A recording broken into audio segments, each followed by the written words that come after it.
Aunque nos vamos a centrar más en los versículos 7 al 11, pues vamos a echar una ojeada a los primeros versículos. Nosotros como iglesia Monte Sinaí ya estamos de frente al 2023. Ya. Entonces necesitamos palabra de Dios para saber cómo vamos a enfrentar este año y también ese compromiso de nosotros como iglesia. Y si alguien es allá de los que están en Facebook, ellos se reúnen en alguna iglesia, les sirva esto para comprometerse con su iglesia, comprometerse con esa iglesia local como miembros activos, no pasivos, miembros activos allí en la obra de Dios en su iglesia local. Así es que el pasaje, voy a leer los versículos 1 al 6, la misma actitud. Porque el que ha padecido en la carne ha roto con el pecado.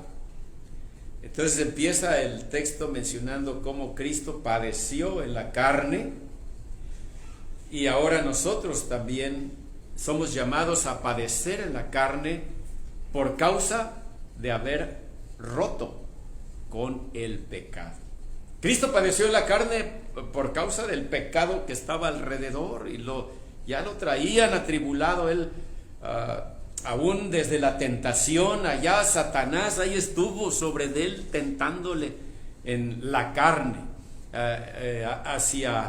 para encauzarlo hacia el pecado. Esa es la fuerza de Satanás en sus tentaciones, encauzar a Cristo hacia pecar. En las tres tentaciones que se rescatan en el Evangelio de Mateo, pues no son las únicas que tuvo, pero son como las más relevantes que han quedado escritas en la palabra de Dios. Ahora nosotros somos también en ese aspecto llamados a resistir y a luchar contra el pecado. Hay que padecer por causa del pecado. Es decir, alguien nos puede incitar a pecar y nosotros tenemos que soportarlo. Y en ese soporte se padece, porque vienen burlas y vienen segregaciones y vienen señalamientos, vienen muchas cosas. Ahora que nuestra hermana Paulina dio gracias por su hijo, que dice, y ahora está feliz porque está teniendo otro tipo de amistades, ¿verdad? Con las que puede sentirse más cómodo en su fe. ¿Por qué? Porque los amigos en la escuela pues tienen otros pensamientos pecaminosos y podemos observar entonces ese sufrimiento en este adolescente. ¿Cuántos no sufrimos por causa de esta situación? Pues aquí se nos invita a vencer y saber que el padecimiento es necesario para vivir. Dice el versículo 2, el tiempo que le queda en la carne.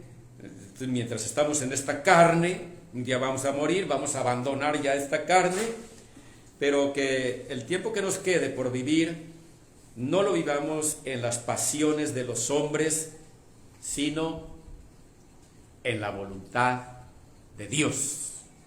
Entonces no lo que nos inviten a hacer, ¿verdad? Y que para quedar bien con ellos, o para escalar un escaño, para lograr un empleo, para lograr un ascenso, hay que pecar. No, prefiero sufrir, no ascender, o no esto, no aquello, que pecar. Entonces ahí está la invitación, porque ya es suficiente el haber hecho en el tiempo pasado los deseos de los gentiles, habiendo andado en sensualidad, en bajas pasiones, en borracheras, en orgías, en banquetes, banquetes que son que terminan en orgías, ¿verdad? No que sea malo ir a un banquete, ¿verdad? Pero aquí habla de banquetes pecaminosos. Igual hay banquetes, hay fiestas en nuestro tiempo que son pecaminosas, que no nos conviene estar allí en ese tipo de banquetes. Y en abominables idolatrías. Ahí está apenas una pequeña lista donde en alguna de estas, o más de una de estas, en algún tiempo anduvimos. Pero ya, hay que darle vuelta a la página. Pero mientras anduvimos allí, pues ellos estaban muy felices, ellos refiriéndose a los que todavía practican estas cosas y no han sido redimidos, los del mundo. A ellos les parece cosa extraña, dice el versículo 4, que ustedes ya no corran con ellos en el mismo desenfreno de disolución y por eso los ultrajan. Oye, pero tú andabas con nosotros, tú hacías esto también. ¿Cómo es que ahora me sales con que no? ¿Verdad? ¿Ya te crees muy santo, muy santa o qué? Y entonces viene el ultraje, viene el insulto, la burla y aún hasta la expulsión de ese grupo que podrían tener de convivencia. Bueno, pues tenemos que sufrir todo eso. El texto que dice, la frase que dice aquí en el texto 4, desenfreno de disolución.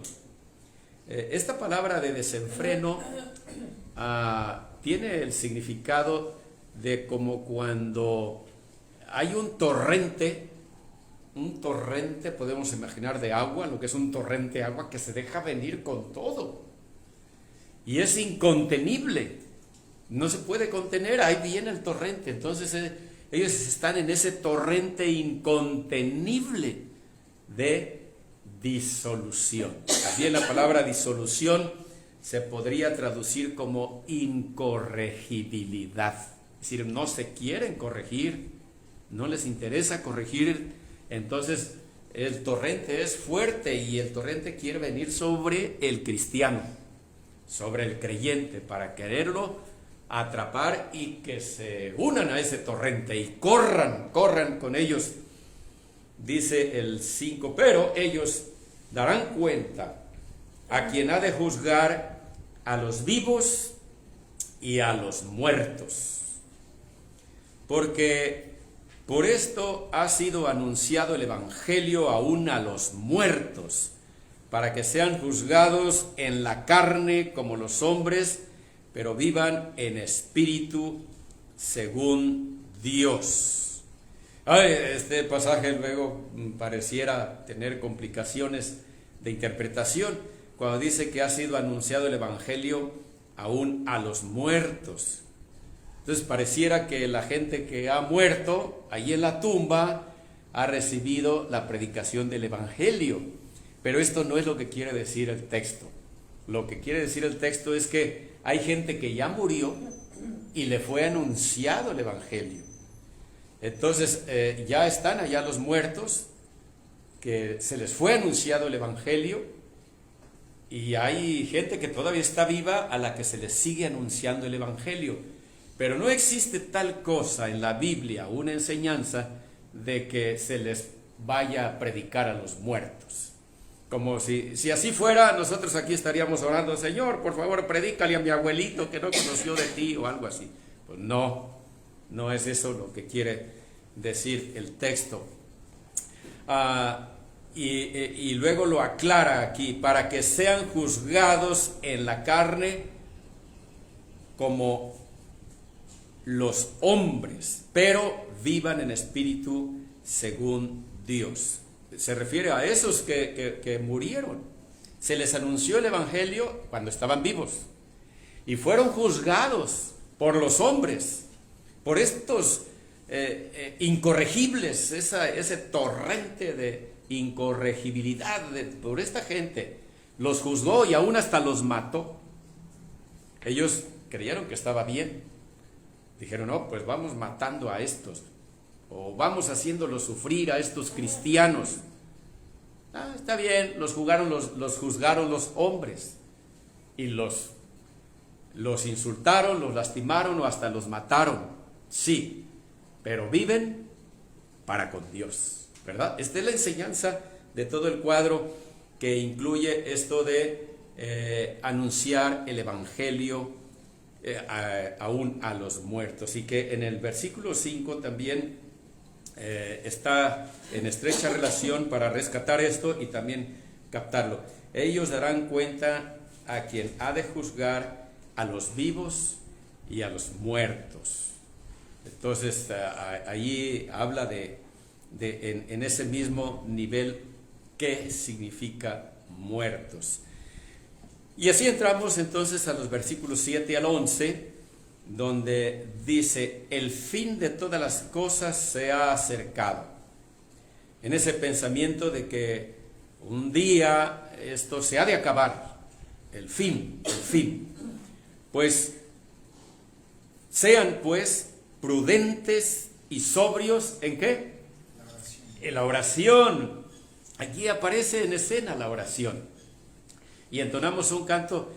Yo quiero agradecer a mis hermanos Osvaldo y mi hermana Lucy, que yo a veces les digo qué canto incluir, pero la mayoría de las veces no. Solamente les doy la cita y ellos se encargan de buscar los himnos. Y los himnos, yo cuando estaba entonando, bueno, como sabía del texto, de lo que iba a predicar, le encontraba rápido relación con el pasaje. Y cantamos Dilo a Cristo, ¿verdad? Dilo a Cristo, dilo a Cristo. Eso tiene que ver con la oración. Hay que ir a Cristo, orar, dice.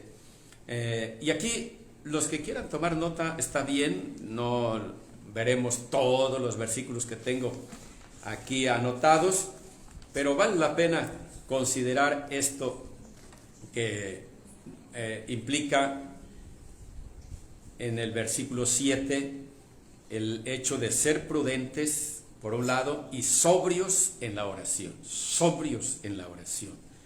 No descuidarse. Romanos 13:11. Bueno, puedo distribuirlos. Romanos 13:11, que nos lea por allá desde atrás Andrea, por favor. Se va a oír fuerte. Romanos 13:11.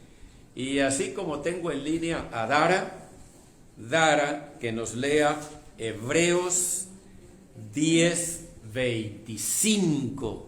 Y de una vez, como las damitas, entonces nuestra hermana Ceci, ella que nos lea Santiago 5:8 al 9. Repito, Romanos 13:11 Andrea, Hebreos 10:25 Dara, Hebreos 10:25, y Ceci, Santiago 5:8 al 9. Adelante, Andrea, por favor. Y hagan esto conociendo el tiempo, que ya es hora de despertarse del sueño, porque ahora la salvación está más cerca de nosotros que cuando creímos. Ajá, despertarse del sueño. Hay que estar sobrios. Pero cuando uno está así dormido, medio adormilado, así que se levanta uno, no sabe ni qué día es, así, no está uno sobrio. Entonces aquí se nos invita a la sobriedad, a estar despertados. Hebreos. No dejemos de congregarnos, como algunos tienen por costumbre, más bien exhortémonos y con mayor razón cuando vemos que el día se acerca. El día se acerca. En relación con lo que dice el pasaje, el día se acerca. Entonces hay que congregarnos. Hay que invitar. Tenemos que salir de aquí con la intención de invitar a aquellos que han dejado de congregarse. ¿Sí? Vamos a considerar eso. ¿Quiénes han dejado de congregarse? Y vamos a llamarles, vamos a invitarles a que vengan a congregarse. Ustedes tienen alguna amistad, a alguien que extrañan aquí en el templo. Entonces llámenle. No importa, fíjense bien, no importa la situación en la que esté, y a lo mejor ustedes saben en qué situación está. Y a lo mejor dicen, no, ¿cómo lo voy a invitar o la voy a invitar si yo sé que anda por ningún lado? Pues con más razón, ¿no? Con más razón.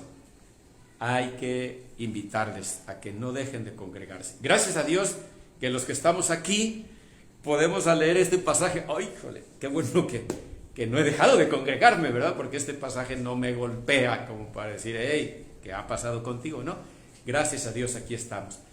Pero hay otros que no.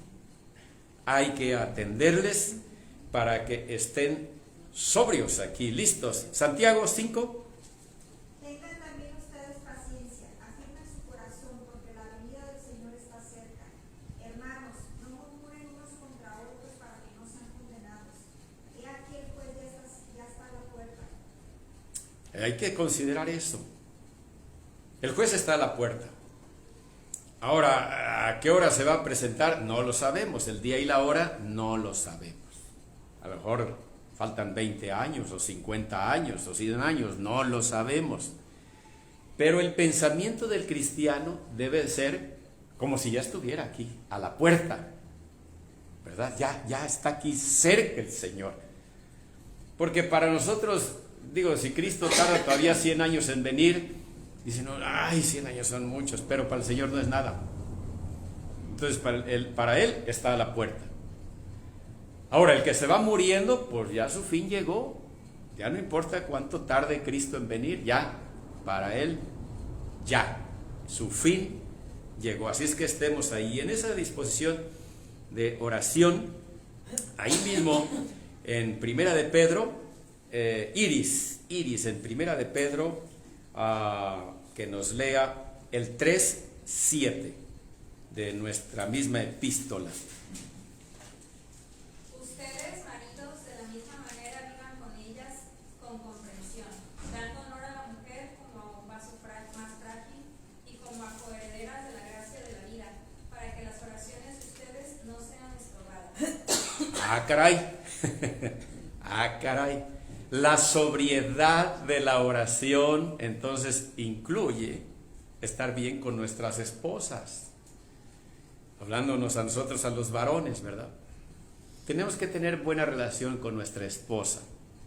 Porque si no tenemos buena relación con nuestra esposa, entonces hay un estorbo para que la oración sea escuchada. Y entonces no hay una sobriedad. Vean en este sentido hasta dónde alcanza la sobriedad. Si estoy sobrio, es que estoy bien con mi esposa. Si no estoy bien con mi esposa, no hay sobriedad. Entonces mi oración puede ser estorbada. Y el 5:8, hermana Edith, ahí mismo de Primera de Pedro, por favor.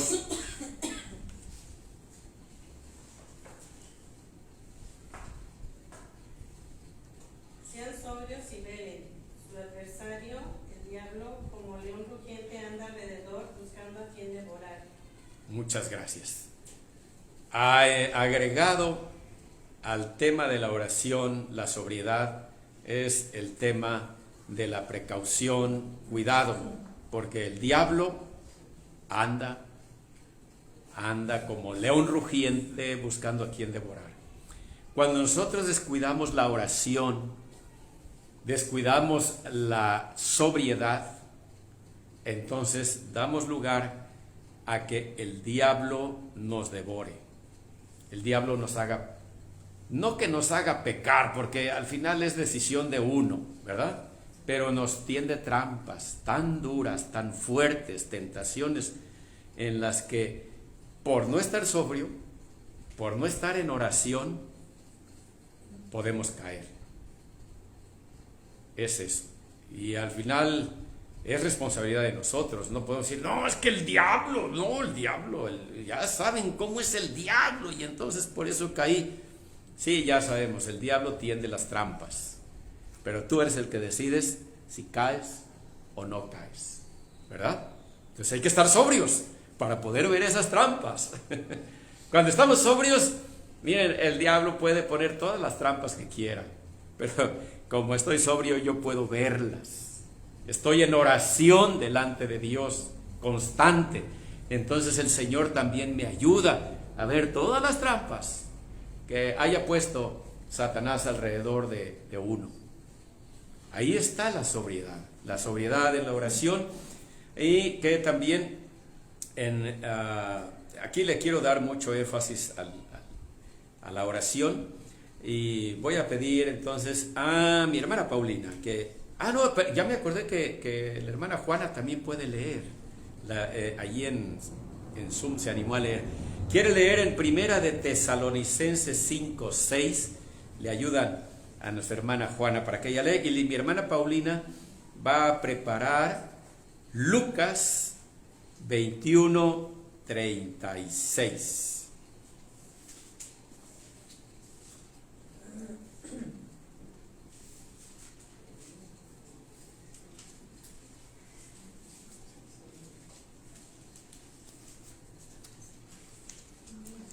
Y mi hermanita Gloria, vean, ahorita estamos dándole oportunidad a todas nuestras damitas que lean. Ella nos va a leer allá en Primera de Samuel 12, 23, para que vaya preparando esa lectura. Adelante. Mi hermanita Juana es Primera de Tesalonicenses 5, 6.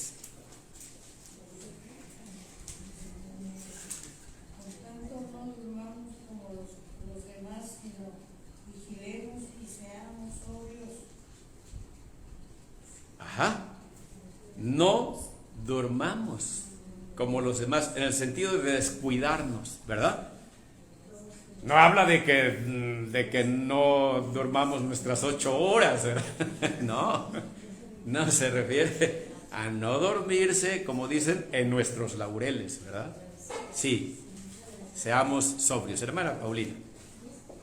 Deben pues de todo tiempo orando para que tengan fuerzas para escapar de todas estas cosas que han de suceder y puedan estar en pie delante del Hijo del Hombre. Oremos otra vez, ¿verdad? Oremos en todo tiempo, oremos. Y qué bueno que lo estén haciendo de manera individual. Si están descuidando la oración, es tiempo de retomarlo. Hay que orar. Orar cuando nos levantamos, orar antes de irnos a salir de casa, orar antes de ingerir alimentos. Hay que orar. Antes de acostarnos hay que orar en todo tiempo. Pero también necesitamos orar como iglesia. Aparten, por favor, ese tiempo de los martes a las 8 de la noche. Es de 8 a 9. Una hora de oración como congregación. Apártenlo. Gracias a Dios que nos ha dado esa plataforma y lo podemos hacer desde la comodidad de nuestro hogar o al ir manejando. Al ir manejando uno puede conectarse y estar allí escuchando la oración y estar en esa comunión como hermanos en la oración. Hay que hacerlo. No alcancé a llegar a casa, pero con el móvil me puedo conectar mientras llego. A lo mejor no tengo datos, entonces sí ya estoy perdido, pero si puedo hacerlo, hay que esforzarnos para orar también juntos. En todo tiempo, dice el texto. Y bueno, Primera de Samuel 12, 23 va directo contra un servidor. ¿Qué dice? Primera de Samuel 12, 23.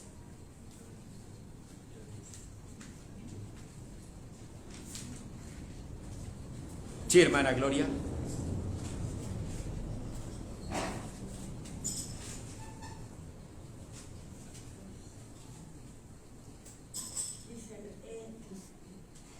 En cuanto a mí, lejos esté de mi pecar contra el Señor, dejando de rogar por ustedes. Al contrario, los instruye en el camino bueno y recto. Gracias. Se trata de Samuel, ¿verdad? Él está al frente del pueblo de Israel y cuando se está despidiendo dice, en cuanto a mí, lejos esté de pecar contra Dios al no orar por ustedes.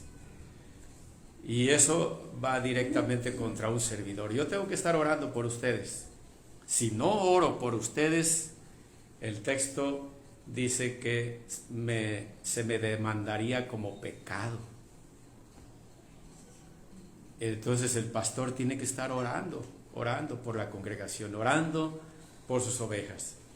Y a veces oro por ustedes sin saber por qué oro, nada más viene a mi mente y por la situación que pasen, pues oro, pero no sé qué pase. Necesitamos estar juntos. En el tiempo de oración sí me entero, ¿verdad? Ahí ponemos nuestras peticiones, tomamos nota y entonces ya me dan oportunidad para orar específicamente por las situaciones de ustedes. Entonces, mis hermanos, pues ayúdenme a no pecar, ¿verdad? A no pecar contra Dios y estar orando por ustedes.